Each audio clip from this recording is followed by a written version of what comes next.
It's a great day, guys. Oh, yes, it's a great day. We are back here on the 29th day in a row. Somebody roll the drums, guys. This has been incredible. Thank you, and a big God bless you. Shout out to everyone who have joined us every day of this summit. I'm excited for you, and I'm glad for the impact, your takeaways that is going to transform not just your children, but every other child that you encounter on your journey on this side of eternity. My name is Amaka. I am the convener of the Disruptive Parenting Summit. I'm also the author of the Disruptive Parenting book and the founder, Disruptive Parenting Academy. We set out on this journey about last year, when I gifted our world my book, Disruptive Parenting. However, the feedback, the nudge that you have to do more, this is out of this world. The industry backup and the industry, what do I call it now? The claps, the excitement that we got. In fact, one of the industry giants called me and said, Amaka, I didn't know that you were the one who was going to pioneer this movement. Thank you so much. And so I'm excited, and I count this as a privilege, a rare one at that, to be making this huge investment in the lives and destinies of the next generation, right? Like I've shared a couple of times during this summit, I didn't set out to start a summit or start an academy. No, I set out to gift our world with my book. Having become a parent, at 10, when my mom passed, I have learned a lot. I have seen what is not working. And now that I'm a coach with different certifications, exposure, and working with a lot of schools, religious organizations, coaching, and even parent coaches, I know what works to a very large extent. All right, so I decided to gift our generation with my book. Little did I know that God was up to something a lot bigger than that. So I sent out that book, the manuscript of the book, to an editor, and the next 24 hours, I got a message from her saying, this book must have a course. And I'm like, where is that one coming from? Long story short, we eventually launched the book, started the Disruptive Parenting Academy. We have several other products coming out from that. And this year, as I looked at what's going on in the life of the next generation, and then when I said the next generation, I mean Generation Z and the Alpha generation, how it looks like hell is set out to snuff out life from them. How sometimes it's even in that religious organization where they have gone to worship, or on their way from or through that place, that they are kidnapped or abused, molested. How many times is even in schools, those who are supposed to be foster parents are the ones who are not doing their job like they should. And so get into the media, a whole lot going on, right? Like I was sharing in the last 2 sessions of the child who somewhere in Ireland went out to go to swim, and then the next thing, the father was called that he had an emergency. Next thing, he arrived at the hospital, and his boy, 5-year-old, was already dead. What is it about the next generation that hell is after? That's the question. And what are you and I supposed to do to make sure that our lives are safe? This is a rescue mission. All right. I have said it over and over again. I have an understanding. Most of the people that have shared on this platform, some of them are my own personal coaches, right? Most of them are mother figures to me and other father figures. So I know what they are worth. I know what their 1 hour is worth. There is none of them that if you are wanting a one-on-one with them as a coach or coaches, you won't pay at least $100. Put it together cumulatively. That's what we are gifting you with in these 30 days. And I'm excited. You know, when we started, I had some of my colleagues chat me up to say, hey, Amaka, how are you going to do it? Sincerely, I don't know how it happened. I just know that today is the 29th day. And I'm super excited and grateful to God. All right. So we are gifting you this summit, this life transforming package for one reason, so that you will go home and raise us kings in your kids and raise us champions in your children. So you go back and every opportunity you have to impact a child, you would make that impact from the point of knowledge, from expanded awareness, from knowing what should be. All right? With the right tools, such that you're not raising your children for the past, like we have shared over and over again. If your parents if you are a parent right now and your children are teenagers or younger than that, it goes to show that you are probably a baby boomer or a millennial. So if you are using the template that your parents used to raise you, then you're probably using the templates of the 60s and early 70s. Hence, you are raising your children backward. They are not going to be effective and efficient in the future. They're not going to be relevant. So that's one of the major reasons you must ditch and drop everything that represents native intelligence. It's not working. Hence, we have brought you this summit. All right. And so I know there are many people who had this opportunity, but they didn't take it. So for you who love your children enough, whether they are adopted children, your biological children, or the children you parent as a foster parent because you're a caregiver or whatsoever, in whatsoever way, I am grateful that you paid attention and you are committed to this program. God bless you, real good. Posterity will reward you for this investment that you're making. And it will not be when you get to heaven, like they always tell teachers. No, event has changed. It's here on it. All right. So I want to welcome you once again. My name is Amaka.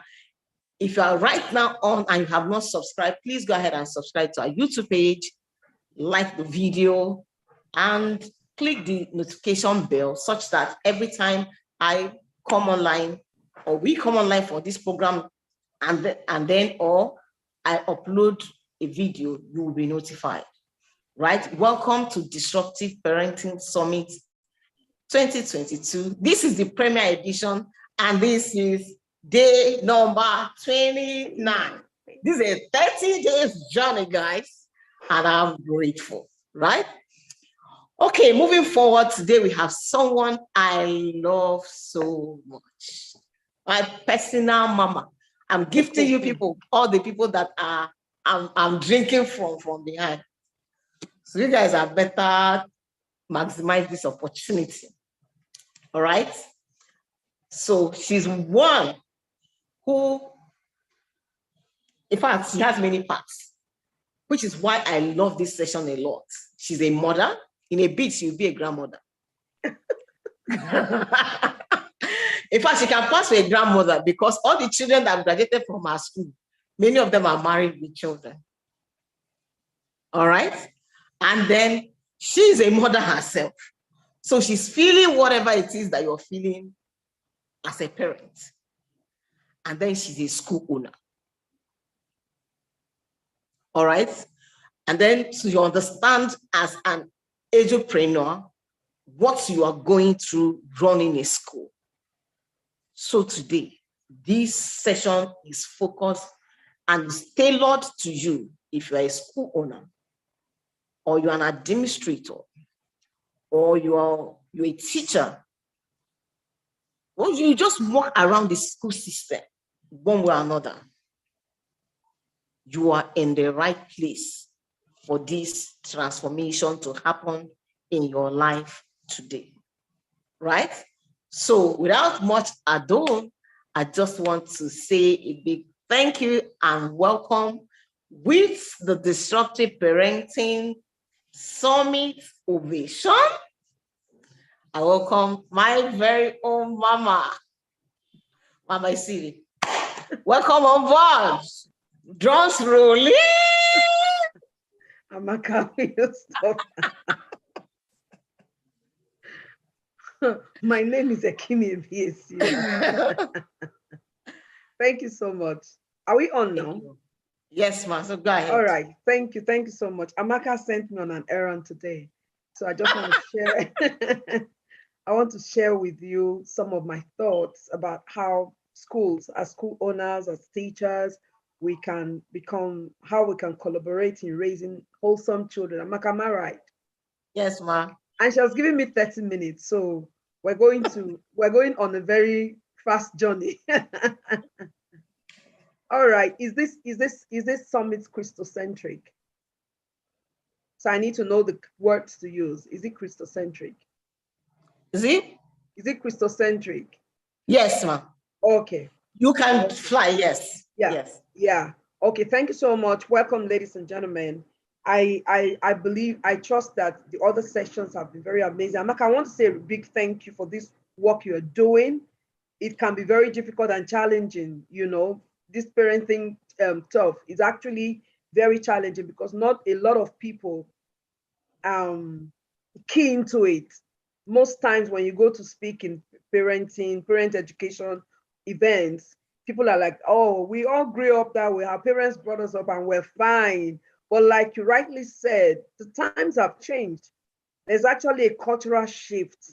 Now things have changed. The way we were brought up is not the same hand with which you can raise the children of this generation. They are entirely different. Because number one, while we were growing up, we were almost, how do I put it now? We were protected, more or less. Our society was not that influenced by outside cultures. But now children are exposed to a global culture. And so they have a lot of challenges, a lot of things, ideas, values that they are battling with. And so when we're talking about children, things have really changed. We can see the manifestations. There are a lot of things going on, things that, were not commonly known by children 30 years ago.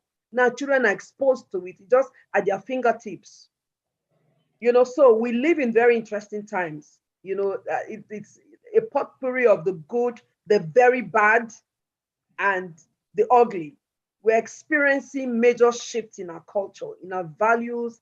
Things are being disrupted. And thank you very much, Amaka, for this concept of disruptive parenting summit. It's actually very apt because there's a disruptive culture that is actually putting question marks on what we used to hold dear, in time past. So there seemed to be like an eruption of an ugly and monstrous cultural volcano that is seeming to be beyond our control.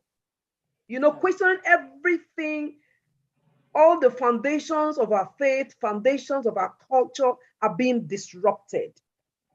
And it is a battle of cultures, a battle of values, a battle of beliefs. So it would take an organized counterculture to disrupt what is going on. Yeah. And so you see, for us as school owners or educators, whether you are just the entrepreneur, the owner of the school, or you are engaged with children daily, we need to question our practices. What are we doing right? What are we doing that is being counterproductive? We need to begin to start looking beyond the curriculum. Because you see, the child is not all about curriculum, all about just teaching maths, teaching English, how to read and write, teaching social studies, teaching biology, for older children, physics. No. The human being is multifaceted. There's the intellectual aspect, there's the social aspect, there's the psychological aspect of our lives. We're also spiritual beings. So if we want to raise well-balanced children, we're looking at all these facets of the human life. We're not just looking at come to my school, all my children pass their IGSs. They all do have A's in their WAEC. It's beyond that now. You understand what I'm saying? It is beyond that now. Because what is the point having a cerebral child who is morally bankrupt? I'm sorry to use that word. Because you see, the children actually learn from the culture within which they are in. We are all products of our culture. By culture, I'm not talking about the way we dance and sing. And no. I'm talking about the whole gamut of the belief system within which we're socialized. And so as school owners, we must begin to question certain things, have like an idea of what kind of child or an adult or what kind of a human being or an individual do you want to produce at the end of the school cycle. If you have a primary school, for example, at the end of primary 6, the child will be 11 years old. At that age, what kind of individual, what kind of child would you want to produce, in quotes, that can represent your values? That wherever that child goes to, people will look at each other and be able to identify that child with your school. And so we have to create, my opinion, my thoughts, and I've thought about this long enough, that there must be a school culture. After we have I know most schools are about curriculum, children should come, they pass the exams. No, we must begin to look at the culture, the sociological aspects of our organizations.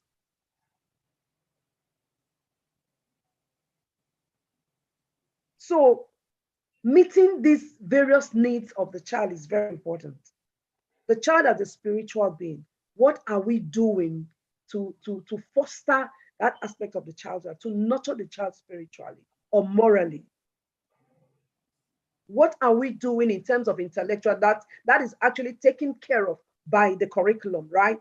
What are we doing to raise a personality that is morally upright, that reflects godly culture?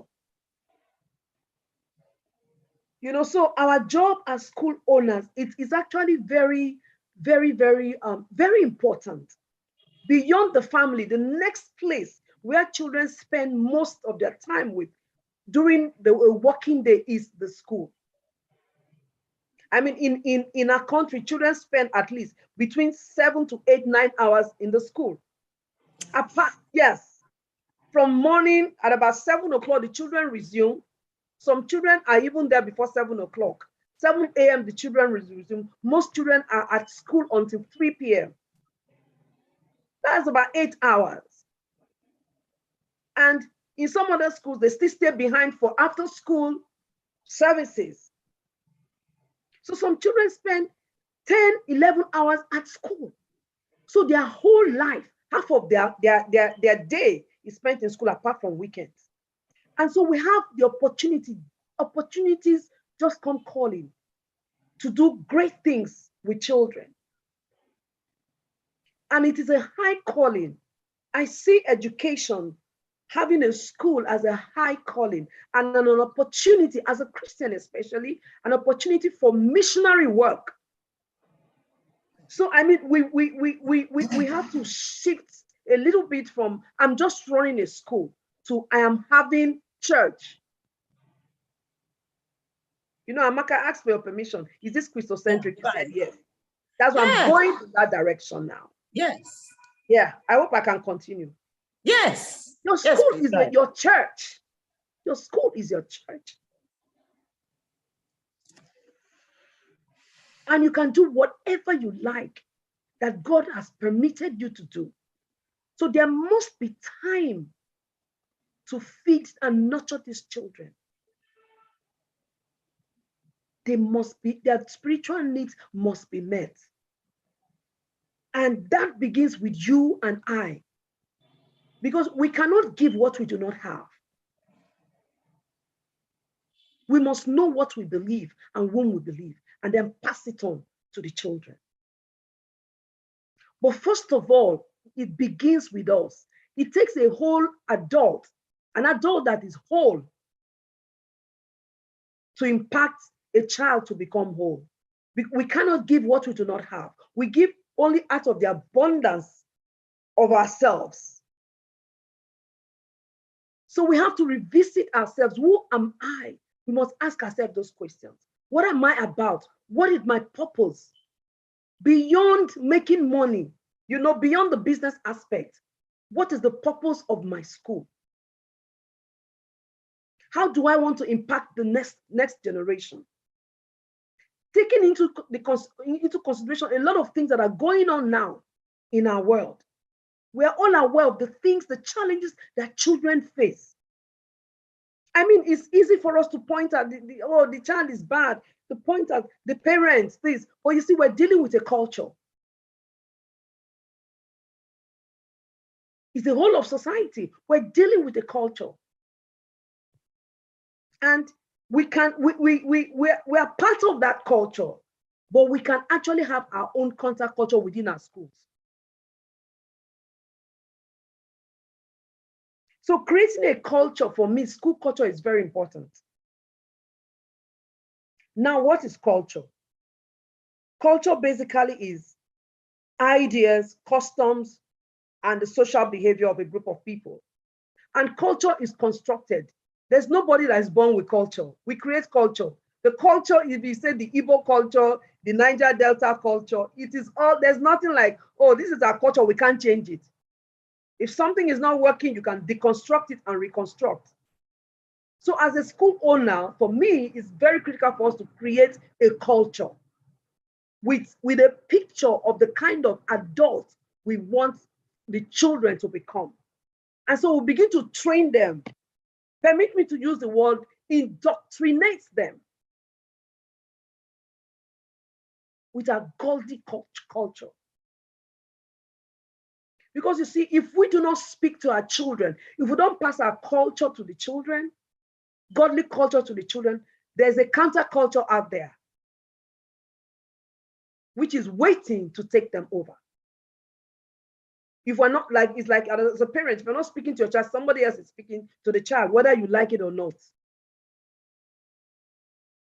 So for me, creating a culture is very important because our culture shapes our beliefs, shapes our ideas, shapes our worldview, our values, and the way we think.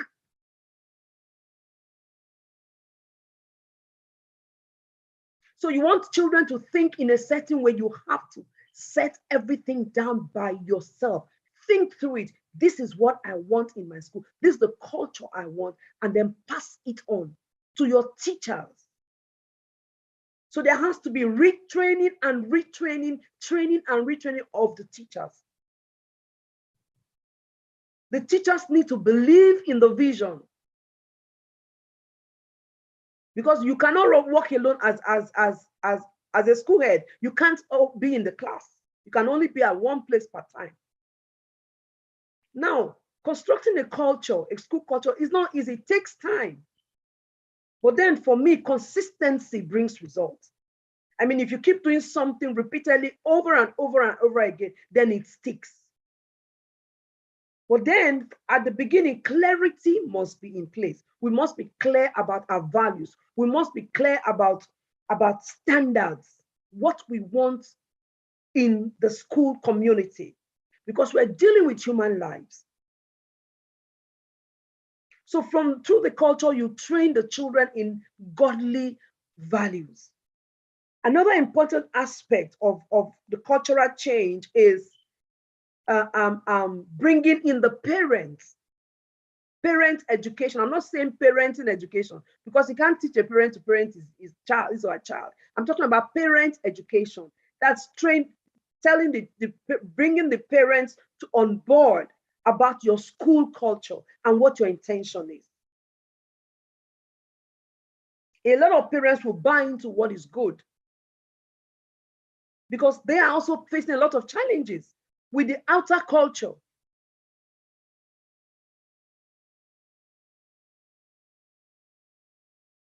So parent education is very clear. Clear communication of your culture to the parents and how you want to carry it out in the classrooms.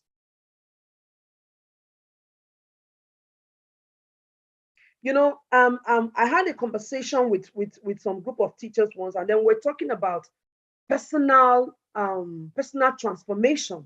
That as teachers, there are a lot of issues we deal with, you know, which we have carried as baggages from our culture, you understand, from our upbringing. And so when we come into the class with children, we tend to pass those things on to them. You know, there's something called the hidden curriculum. You know, the obvious curriculum is the one that we teach, but the hidden curriculum, it has to do with our beliefs, our behavior, our attitude. And children pick from the environment. And so these are some of the things we need to deal with. You deal with the negative ones and say, look, I don't want to pass this on to these children. And so you deal with those ones. There's something Maria Montessori called the spiritual preparation of the teacher, where she advises that, look, as a teacher, your concept of the child is so important. Your preconceived ideas that are negative should not, you don't bring them in within the classroom environment. You deal with them. So that was why I said from the beginning that it has to begin from us. The cultural change has to begin from you as a school owner, and then passing it on to the teachers. We need to deal with ourselves so that whatever we're portraying to the child is the positive. Because these are the things that the children will pick up in the construction of the individuals that they become. It's very important. Let me just share a life experience I had with a teacher once. The primary school where my daughter was, she complained a lot about this particular teacher, how the teacher says things that are not nice to the children, you know, and she happened to be a very sensitive child. And there was a particular day she wrote a letter to me after school when I went to pick her, and she told me that she wants me to read the letter while on her way. I said, no, what's the letter about? She said it's about her teacher. So I read the letter and I felt very sad. So I said I was going to deal with it there and then. And she begged me not to. I said, no, we need to go and talk to her nicely so that she would change. And so I went to the classroom, and, you know, it was a very emotional thing. And I spoke with the teacher that, look, these are the issues that this child has experienced with you. And she used a lot of negative words, not against my daughter, but to all the children. And my daughter told me that she wasn't going to school again. You see, so the way we talk is part of the culture. So cultural change must begin with you as the adult. It must begin with you as the adult. Very important, the words we use, our behavior. Children are so sensitive that they learn from the people that they spend the most time with. And most of the time, it's either they spend more time at home or in school, but more in school. So school system, the educational institution has a very critical role to play in the formation of the personalities of children. So if we want to raise holistic children, we must ourselves become whole.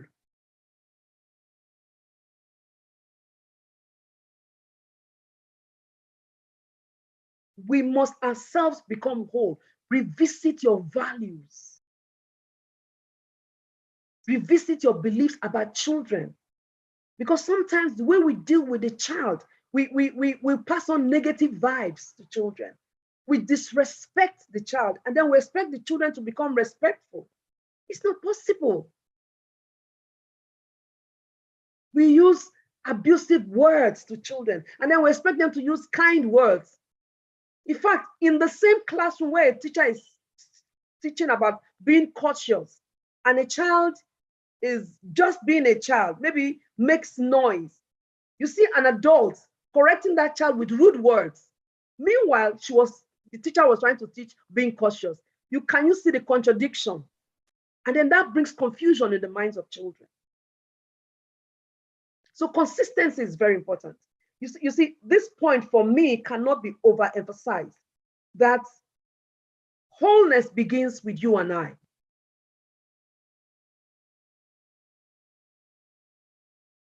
Wholeness begins with you and I. We cannot say we want to raise whole children when we ourselves are not whole. We need to get healing.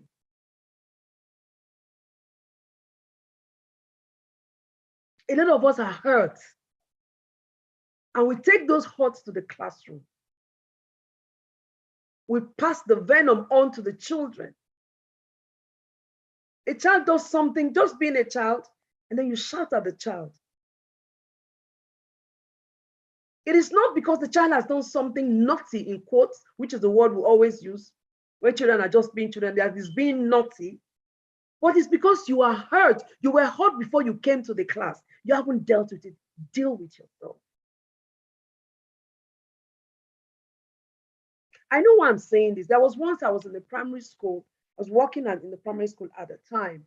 And because I was new in that class, apparently they heard certain things. Some adults had said certain things about me. And that is another thing that I would like to point out. You know, making judgments about people before they even go into the environment. And so the children started repeating what they had heard about me. Do you understand? Yes. Some negative things. I mean, this was a school that I was just going for the first time. You know? And I used to feel so bad. So bad. You know, it was so bad that sometimes I'll go to the bathroom and just wipe my eyes and then come back. But one thing that helped me is the concept of spiritual preparation that Maria Montessori said. Each day before I leave the house, I talk to myself that I'm going to love all the children. I'll be nice to all the children. I prepare myself for like 30 minutes. As I'm driving, as I'm coming to work in the car, I go through that process of personal purification. So by the time I get into the class, I'm fine. I can face the world.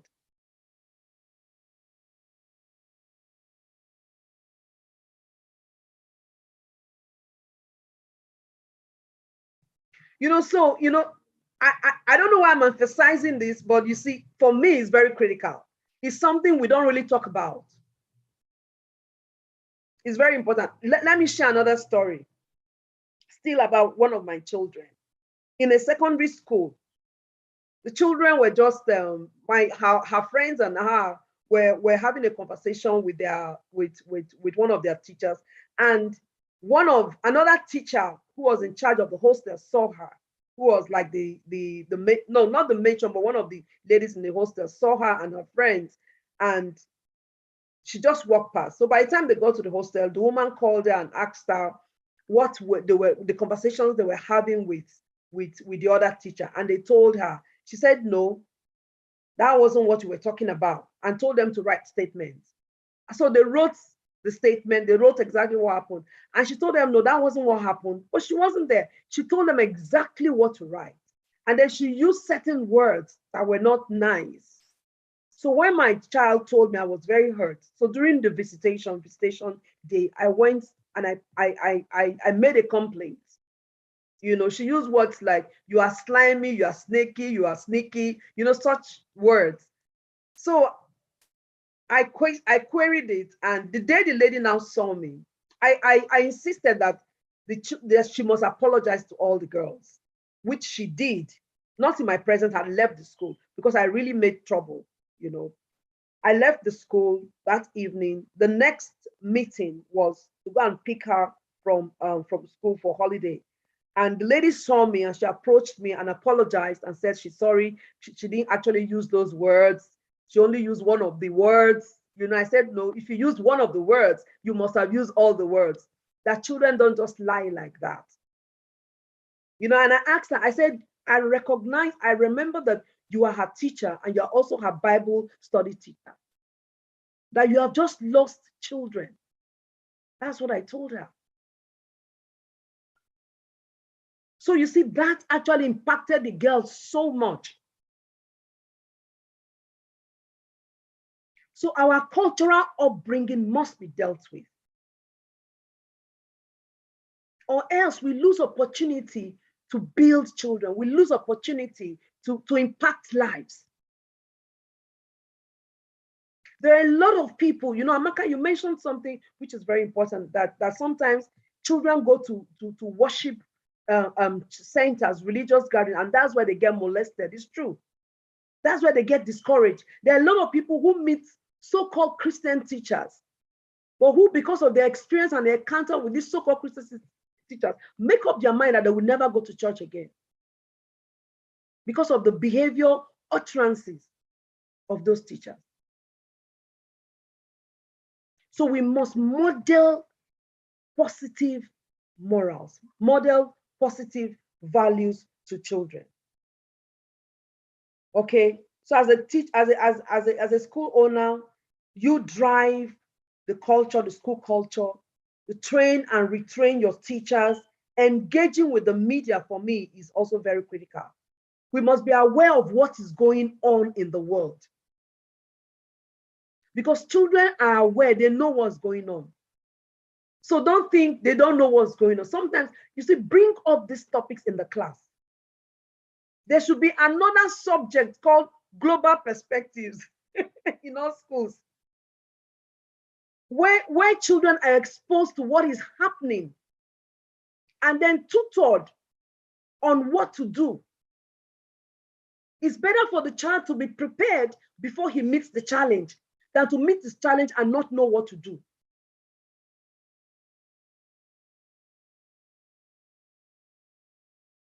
So we have to start being creative now. Our children are being sexualized.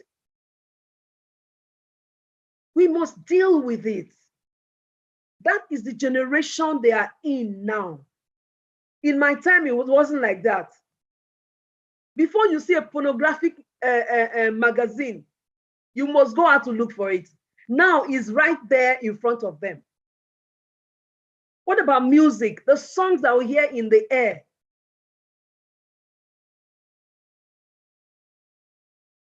It's everywhere. And sometimes even during school parties, these are some of the songs that the children dance to. I don't get it.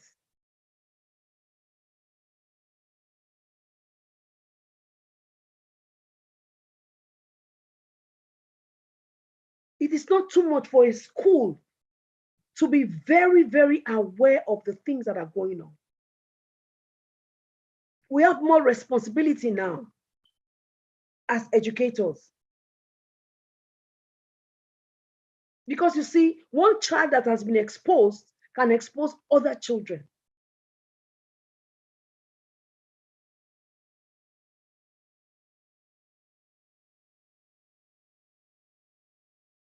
So let's begin to create other subjects that are not part of the known curriculum for the sake of the children, addressing a lot of issues. And then also checking the teachers. I know that in our country, we usually don't do checks. In some countries, they do that. If you're going to be working with children, then they'll carry out background checks.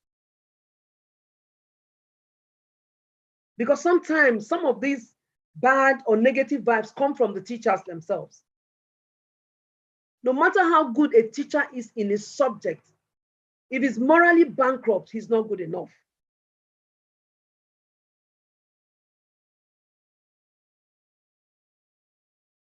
I mean, was it not last year or 2 years ago, we heard of a teacher that molested a child in the school?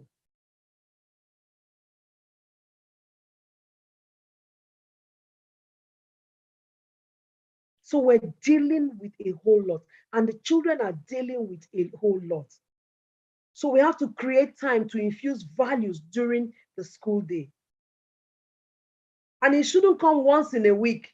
Oh, okay, every Friday we have moral instruction. No, indoctrination, it should be every day. Inject moral and spiritual values with a lot of resources and activities, not just talk.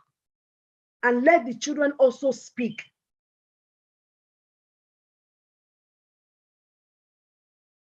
In fact, I'll also want to add that, every school should at least be connected to a psychologist, a counseling psychologist, because there's a huge need for that now.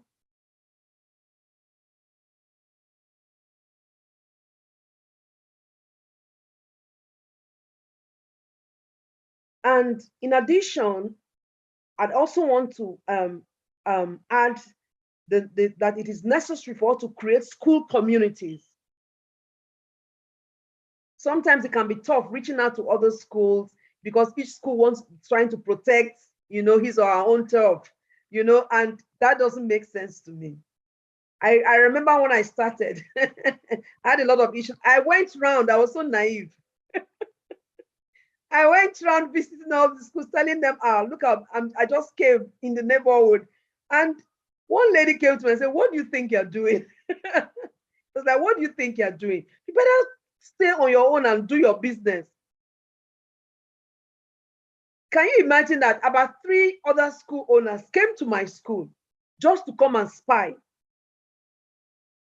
But I took them around, showed them the materials, told them what I was doing, just opened up to them. It was 2 of them that came back later and said, actually, they just came to spy to see what I was in. That it wasn't as if they came as if they wanted to register their children. They came with children and told me they wanted to register their children, not knowing that they were also school owners.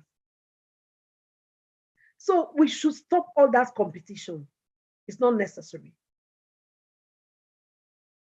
The sky is wide enough for every bird to fly.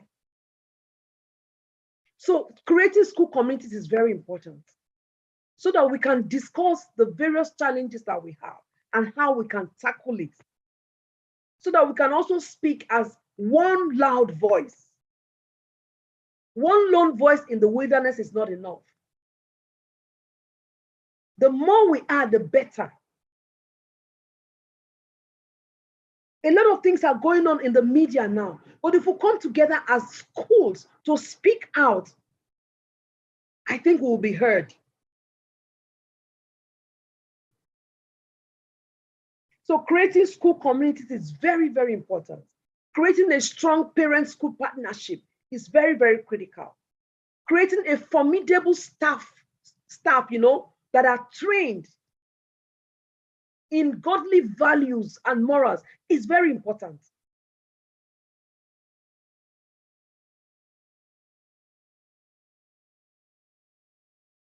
There is a lot of work left undone. It is not enough to just focus on academics. It's not enough. Children need help. Parents are too busy because of the economic challenges around. I don't even blame them. Yeah, you can't say don't go to work. So the school is the only other safety nest for children.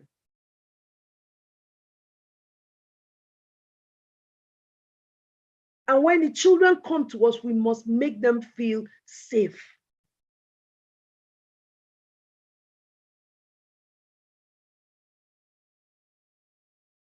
We must make them feel safe and not miss out on the opportunity to save a child.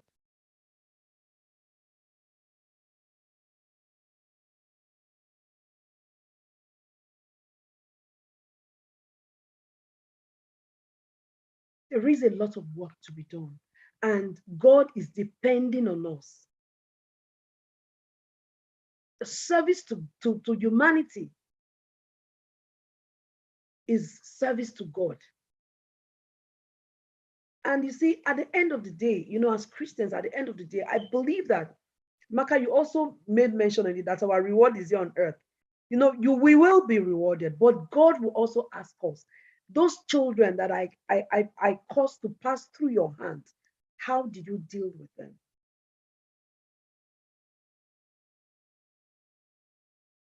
That's stewardship.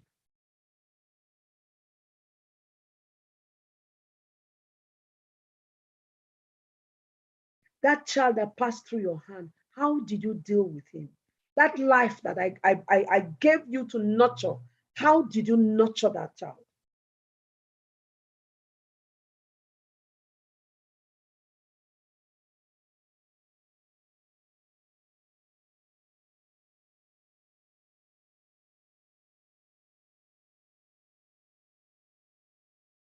So, like we have said, the physical needs of the child should be looked into.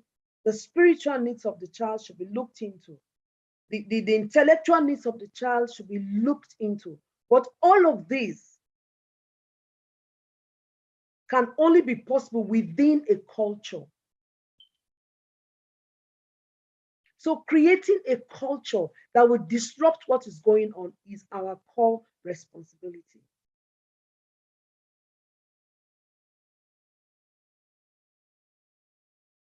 Really, if you ask me, the culture, the world, the global culture, the world culture, it's like a tsunami that wants to consume us and our children.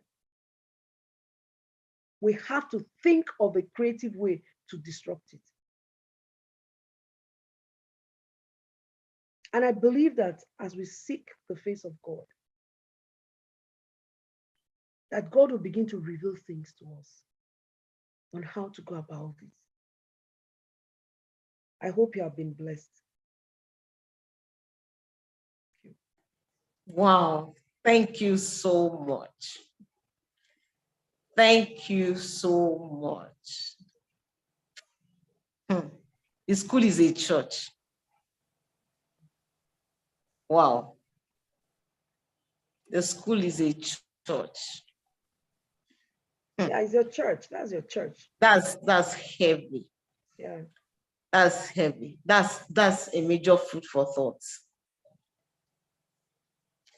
Because if school is a church, you are a general overseer. You are. That's the truth, really, Amaka. Honestly. And you spend more time with the children more than the pastor of your church. Exactly. Thank you. 8 hours. You understand? So we can actually do a lot with those 8 hours. I mean, children will not be learning maths and English for 8 hours now. Yes. We have more than enough time. And you know that, Amaka, look at the school. It's a mission field. Yes. So many children. It's a mission field. And you see, the work is easier with children than with adults. Oh, yes. Once you catch them young and raise disciples, catch them young and raise disciples. But you see, the challenge is that most of us as school owners, we're more focused on school. So our vision has to shift. We're all focused on I have to run my school, but that school is a church. And like the Bible says, train up a child in the way he should go. When he's old, he will not depart from it. So if you can give God like an hour every day, those children are with you for moral instruction, for the gospel.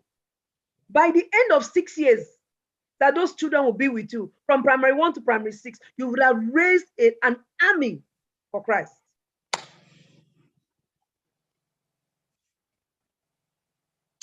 Okay, so this actually underscore one of the comments I have made in one of the sessions. And so that's why it's important that if you have not been through all of them, please go through. And I said in that place that if you are not called to children, you have no business opening a school. If you know that you're not sent to children, if you have money that you want to invest, get into partnership with people who are sent to children.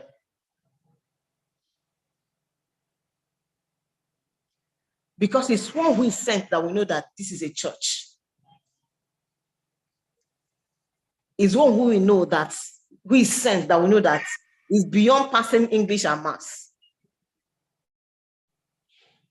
It's one who is sent that we know that is a privilege to be trusted with these children either way for 6 years, or if it's school that run preschool, some children will stay with you for like 8 years. Yeah. There's so much that can be done within that period. Please take advantage of it. Take advantage of it. If you are sent to children, you will be more careful. Why? Because you know that the one who sent you will require an account.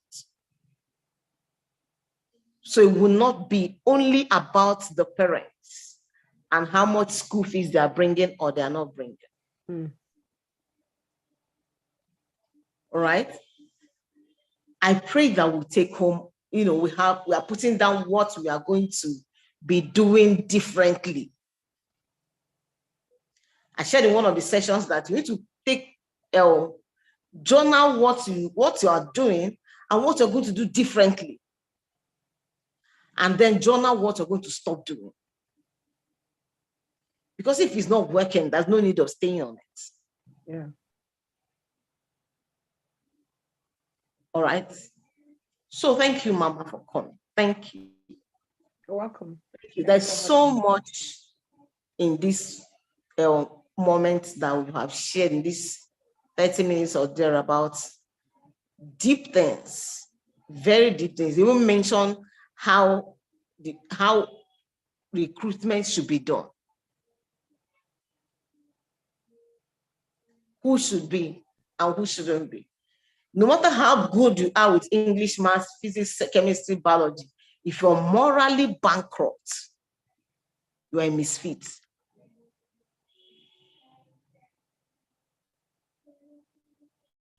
And I also love the fact that you agree that school owners need to begin to engage psychologists. And I want to add mental health therapists. Because in the times that we live, and all of the things going on in the air, you will need a therapist to help you get the children to be sane. You need to partner with a therapist. I'm glad that this information is coming from one who is practicing it. This is one of the parameters for everybody that we have brought up to this platform. They are walking their talk. They're not giving instructions. It's not what they're reading from books. She didn't read this one from book. As we speak, she's still pastoring a church in the name of a school. Right? So she's not calling you to what she's not doing.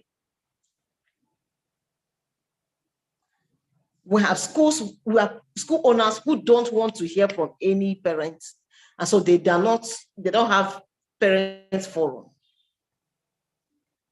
How do you collaborate? I know that sometimes some parents can be overbearing. But I mean, people's management is everybody needs to learn it. That's something you said that even me, I'm going to start practicing. On your way to school, you'll be telling yourself that I will love every child that I'll meet. Yeah. What you're setting, your mind is set. You have programmed yourself to love, to care. So that's how caregivers should arrive school. That's the kind of caregivers we need to meet in the classroom, not one of the ones I wrote in my book. If you have not gotten your copy, you need to get it. And so I wrote that there are those who are accidental teachers. So you are in the classroom because jam you, or there's no job. That's a misfit. Thank you once again. We appreciate you. Please use the comment section and let us know. Let us feel loved and appreciated. What are you taking away from here? How has this session impacted you? Let's have it on the comment section, even as we go on. This session is rich. It's very, very rich, and I'm grateful that she found time in a very busy schedule to be here with us and to share with us. All right. Okay, so I'm just going to ask one or two questions, ma. You know, whilst we do all of these things, there are some parents that appear as though the teachers love their children more than them. And so sometimes they even come to school to fight the teachers. Why? What's your take? How should these teachers handle this kind of thing? That's a very difficult time. That's a very difficult thing, because I've never experienced that before. But talking as a third party, speaking as a third party, if a parent feels threatened, yes, by a child's fondness for the teacher, okay, and then the parent is feeling jealous and all that, I think that for me, the way I'll handle it as a school owner, I would call for a meeting and try to explain to the parent that, look, it's all about not understanding child development, really. Children always gravitate to people who give them time and attention. Apparently, that parent or those group of parents are not aware that they are not visible, well, in quotes, to the child. They are not presently present in the life of the child, because there's a difference between being there physically and being present. So apparently, it's possible that the parents are not engaging with the children, and so the child is bonding with the teacher. The child has bonded with the teacher, and so now the parent is feeling jealous. But you see, that bonding can still take place with the parent. It's just to educate the parent and tell the parent, look, this is what is happening. But you can break it, because there is no child that would prefer a stranger to his or her parent. Yes. Yeah. So if the parent can have a change of attitude towards the child, rather than being aggressive, the parent can win back the love, the attention of the child, and bond, because that bonding with the parent is critical for the child's emotional development. So parent education, like I said, I'm not saying parenting education. Parent education is very critical. So these things can be talked about in a general forum, as well as with the particular parent. Wow. So have you ever had a sexual abuse issue? How do you handle it? For instance, I've gone to a school, and then I got into a conversation with the head of school. And then this child, they observed that she was not herself. She was having issues with her sexuality and all of this. And so they invited the parents. This is not story makeup. This thing happened in a school in Ikeja. So this teacher, this head of school, invited the parents, and they were too busy to come. So he eventually sent a letter and called the woman. And then the lady went, "That's why I pay you."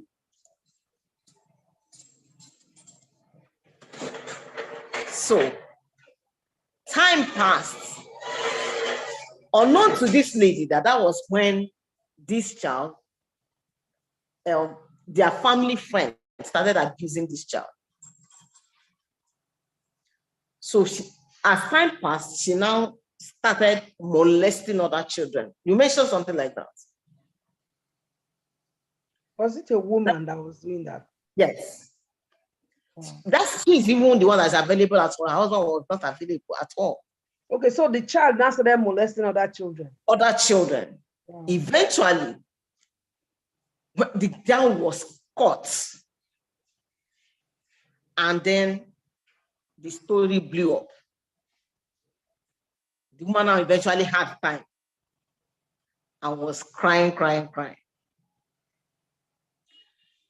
Then the man was not telling me, how do you handle those kind of parents? Because at this point, they had to suspend the child. This primary school is not secondary school. Primary school. That's eventually suspend the child, started an investigation, and realized that their family friend, who female very close to them, was always molesting this girl. At that point, she was 9. So that's why I asked, have you ever had a child, behave in this manner? Just by chance that somebody who is a school owner here or a teacher who is looking out for, what should I do?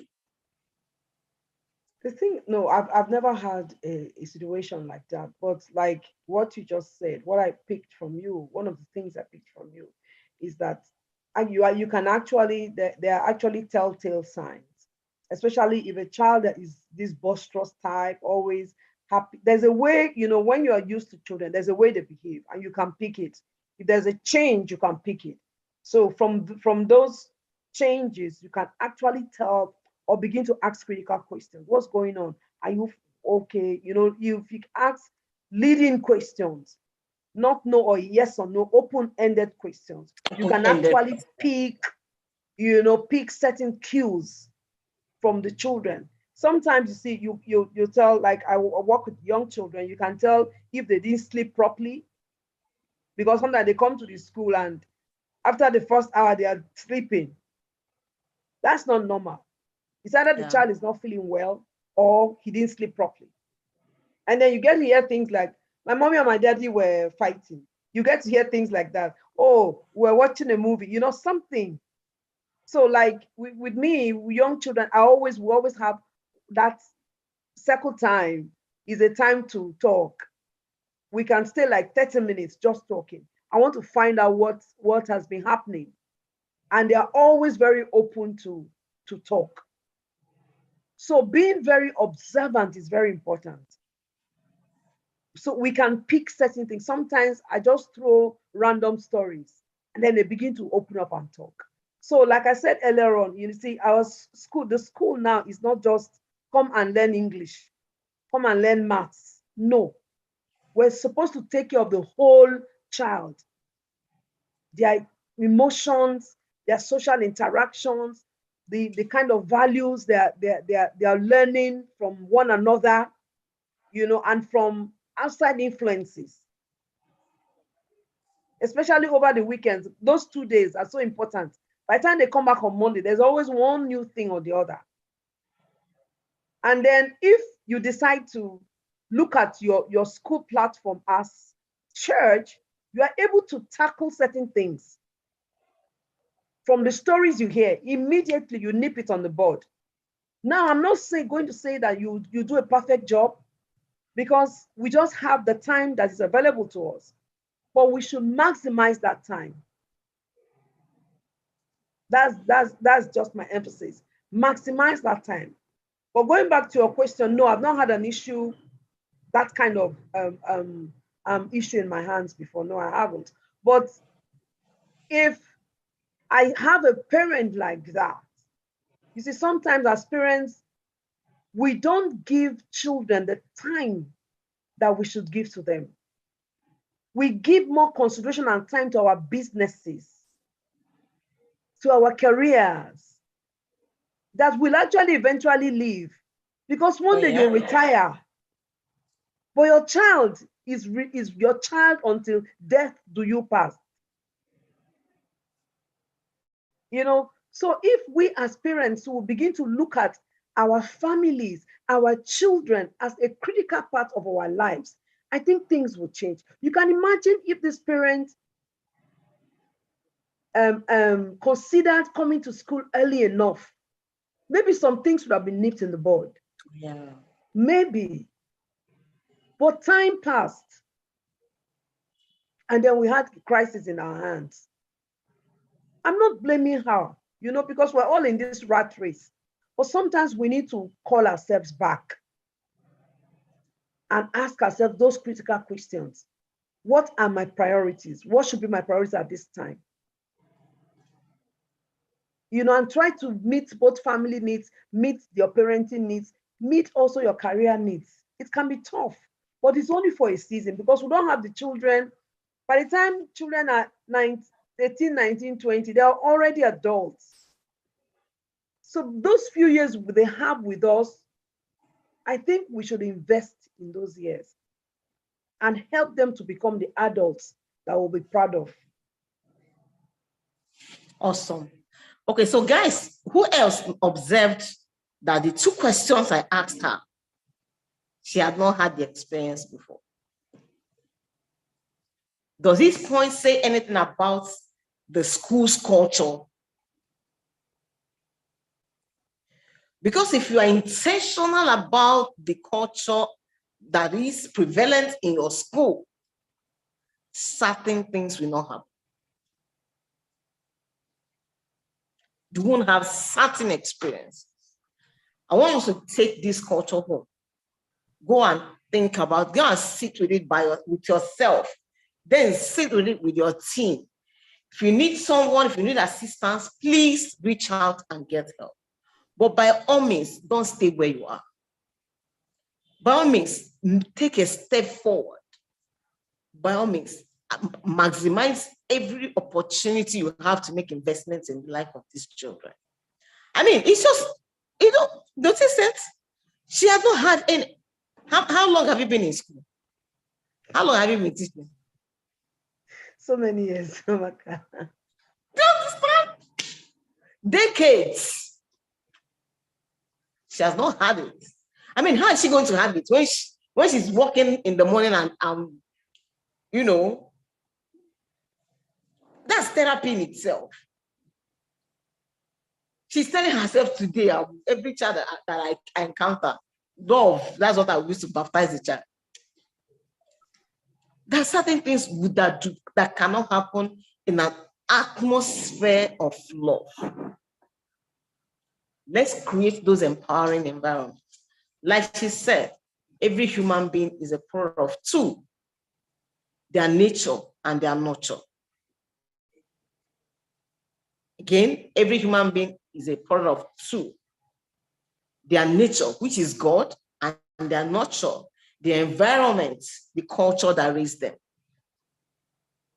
As a school owner, you are a foster parent. Please maximize that opportunity and take it, value it, because at least you know that going forward from here is not just about the parents. You have God to account to. All right? Thank you, Mark, for coming. God bless you. Thanks, Amaka. Thanks for having me. Thank you for always saying yes every time we reach out. Yeah. You're doing a great job. Well done. Thank you. God bless you, Amaka. Thank you, Mark. Appreciate you. So, guys, it's been another incredible session, and we are excited to have brought you this 29th session on the 29th day. Tomorrow is grand finale, and I'm excited. Hey. If you have not followed through, please go through all of them. It will transform your life forever. Again, let me remind you, if you joined us late, please click the subscribe button, like the video, share, and share. Take this video and share it on every group you're in, your school's group and all of that. Most times, if people are on the same page, they tend to achieve more, they do better. So if you get this knowledge and it's only you're going to have a lot more work to do in your school. But if everybody in your team get this expanded awareness, it's going to be easier to implement it, right? So go ahead and share the video. Again, tomorrow, let's have you here. All right. And then if you have not subscribed to the Disruptive Fatherhood, the time is running out. To have a couple of days to go, and then the discount will be off. So if you have, if you're a father or you're a school owner, if you're a male figure it's important that you register for that course. I intentionally crash the price intentionally. All right, because it has never been about the money. It has never been about the money. We have a generation of men that are not trained. That's why a lot of marriages are crashing. A lot of them are not also in the life of their children. You need to learn how to be in the life of your children. It's on this note that I'm drawing the curtains for today. This is Disruptive Parenting Summit Premier Edition, and my name is Amaka. Thank you so much for the opportunity to share. Bye. Bye, Ma. Bye. Thank you. All right, guys. See you tomorrow, 6 p.m. West African time is still the time. Again, if you have not subscribed, go ahead and subscribe. Click the notification bell so that every time we share a video or we come online, you will be notified. There's so many things we are going to be doing going forward from here. You could be saying, okay, at the end of the 30 days, what next? The first thing that will happen is that we are going to have disruptive fatherhood course, and then we are going to be launching the Disruptive Parenting Show. It's going to be airing once every week. And there's something else that's coming on the background. I'll share that with you.